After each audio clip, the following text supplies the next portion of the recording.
Hello guys, Lit here.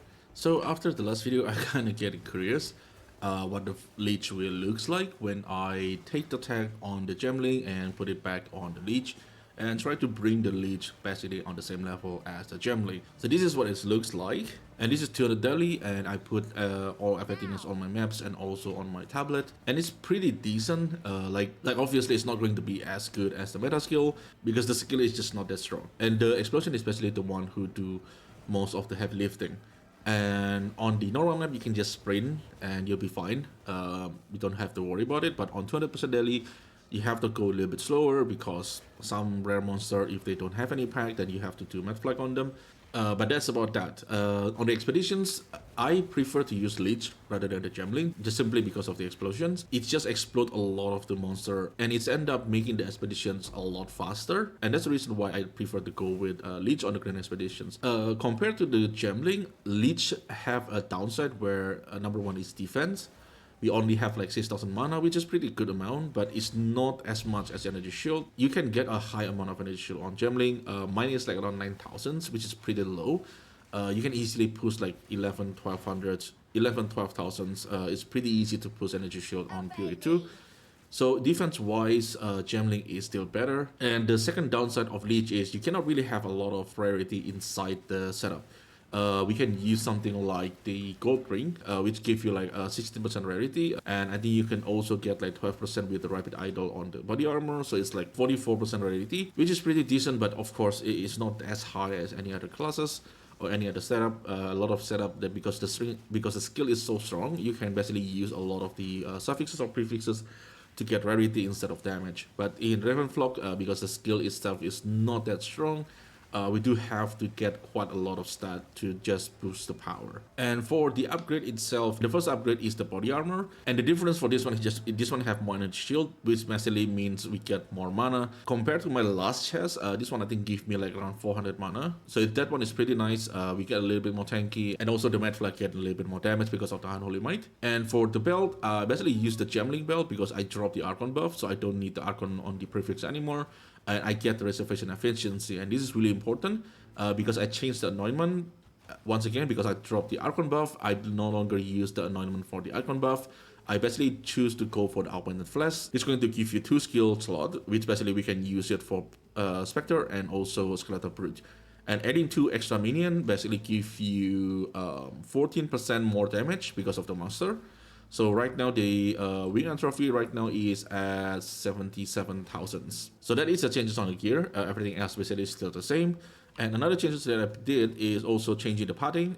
This is basically the padding that I use on Gemling 2. I adjusted a little bit because we starting from a different area. But we end up basically able to get all the jewel socket, and this padding is a little bit more point, like 2 extra point. But this also allow us to get this without from nothing jewel, which is a lot of increased damage for the Ravenflocks. And because we no longer need the From Nothing Jewel here, we can use the From Nothing Jewel for the Heroic Tragedy. So this is a jewel that I showcased on my last video. This jewel on Gemling, you will want the line of Forerunner, but for Lich, we don't really care about the name because we're not really using the keystone. So we only care about the number. So what I'm doing is basically I'm just using Divine Orb to keep rolling the number until I get the one with at least 3 million damage. So we got 1 here, 2 here, and 3 here. And these 2 nodes, we get them from Lightning Jewel. So let me just refund some of the passive so we can see the circle. There we go. This is the circle from Lightning Jewel. We can take this one and take this one. And there's also some other thing like mana regen that we can take here. And there's also one with like increased mana if you want to. But in this case, I'm just going for the minion damage. I only found 3 so far. Maybe we can get more. If we can get more and the minion damage is inside this range, it will be nice because we can take them, and there will be a lot of DPS for us. And you can also take this one if you still need damage taken from mana before life, but I think I have enough. I have like 73%, which is good enough.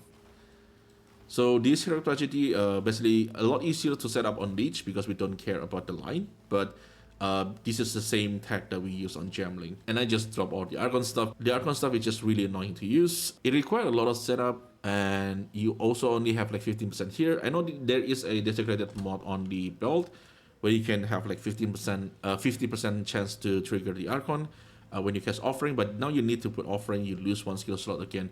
The point is, Archon right now is just way too tedious to set up, and the trigger rate is way too low. So it's become very, very inconsistent to use. And at some point, it's just really, really annoying. And on the skill itself, I'm using Cast on Minion Dead. This is the same thing with the Gemling. We are using Despair here, the Undoing, +1 limit here, and efficiency to reduce the mana cost because we don't want to spend too much mana casting this stuff. Living Lightning is just an extra health for DPS, which is pretty good for clearing. And I'm using Temp Chain on the Blasphemy instead of Despair. And the reason why I go for that is because I want a full effect of the Despair.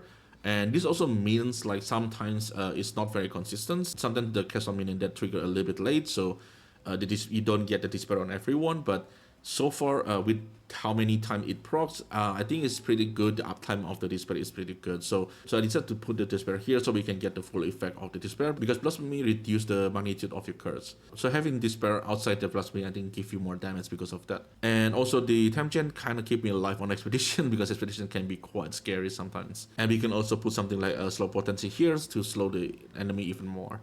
So I like to put the Temp Chain here and Despair here, but you can switch this if you want to.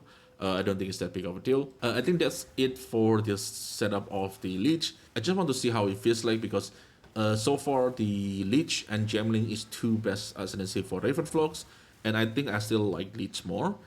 Just simply because of the explosions. Like if they buff the Ravenflocks, maybe things will change a little bit, but I just really like the explosion from the Lich. It just helps a lot, especially when you try to do like the end game content, the juice content, where the monsters have like more and more life, and because the explosion scale on the enemy life, the explosions still basically do a ridiculous amount of DPS, so you can clear really, really well with the explode.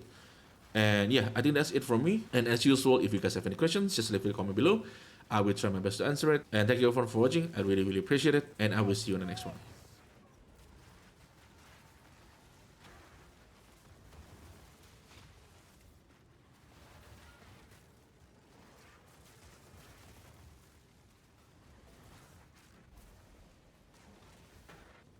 Well, that got messy fast.